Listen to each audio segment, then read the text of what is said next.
What is up, everyone? It's time for a new rear tire. So this is my trusted IRC VE-33S in the 110 size that I've had on here for 77 hours. I had to double check my records because that seems like quite a long time for a single tire. But sure enough, I mounted this one at about 193 hours and I'm at 270 hours now.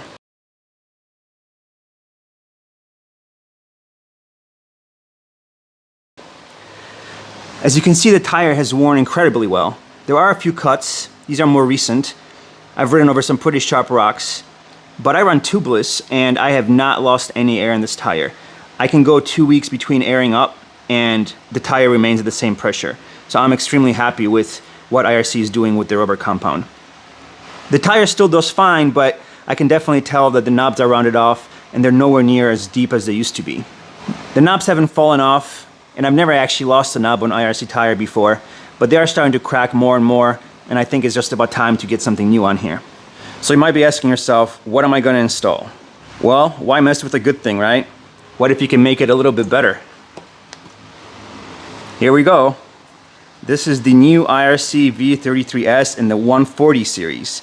This is a monster. Now I know you can't really see the difference when it's not mounted, but I can tell you there is a difference between the 110 and the 140 in terms of width, but also just the amount of meat on this tire.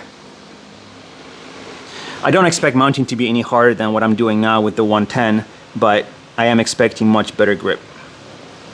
Just to give you an idea about the lug size, these are pretty dang deep. We have a lot of mud down here, so I'm pretty excited to see how well these are gonna grip. I'm a self-proclaimed IRC fanboy, and I'm not embarrassed to say it because they do make some awesome tires. So if you guys haven't tried the 33S or even the 33, you really ought to try it because I think you might like it. Alrighty, so the new tire is installed, and I gotta say, this is a lot of meat. I'm pretty excited. I think this thing's gonna grip awesome. It fit just fine. In case you guys are wondering, there's still plenty of room in front of the tire and plenty of room next to the tire. So if you got a KTM or a Gas or a Husky, you can definitely fit this 140 without any problems. Anyway, thank you for watching, and I'll see you guys next time.